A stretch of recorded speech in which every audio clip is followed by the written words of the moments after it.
Əli Rza kişinin kasıb ocağında sevinç səsləri göylərə yüksəldi. İzzət ananın duasıyla nur kimi bir oğlan uşağı dünyaya gəldi. Sən demə bu kasıb ocaqda vətən üçün doğuldu igid bir övlad. Zaman keçdi, o dağlar tək ucaldı, tarixdə qoydu qəhrəman igid bir ad.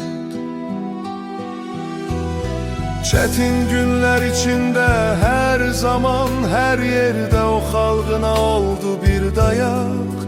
Zülmətlərlə dolu olan günlərdə olmuşdur xalqına işıq, nur bir çıraq. Öz əziz millətinə dəyərli xidməti ilə qurdu bugünü həm də sabahı.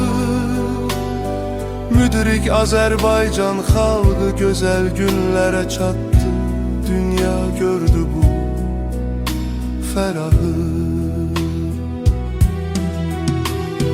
Qorudu torpağını, vətənini, xalqının qürurunu, hər bir canda sərini. Heydər baba hər zaman ürəyində daşıdı bu şanlı vətənin dərdini.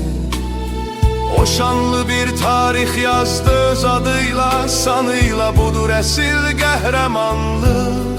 Heydər Əliyev etdi bu gözəllikləri, budur həqiqi dostluq, qardaşlıq. O Əli Rza kişinin alal zəhməti ilə böyüdü, boya başa çatdı, onun adıyla şərəf qazandı. İzzət ananın tərbiyəsini öz canında, ruhunda yaşadıb, qəlbinə həm seninə yazdı. Mərd və kasıb ata-ananın ibadətlərində etdikləri gözəl duaları, sevgisi və nuru bu böyük və müdri millətə hər zaman verdi gözəl və dəyərli ləyaqəti, qüruru. Ulusoy qələmə aldı bu gözəl misraları, anlatmaq istədi əsil həqiqəti.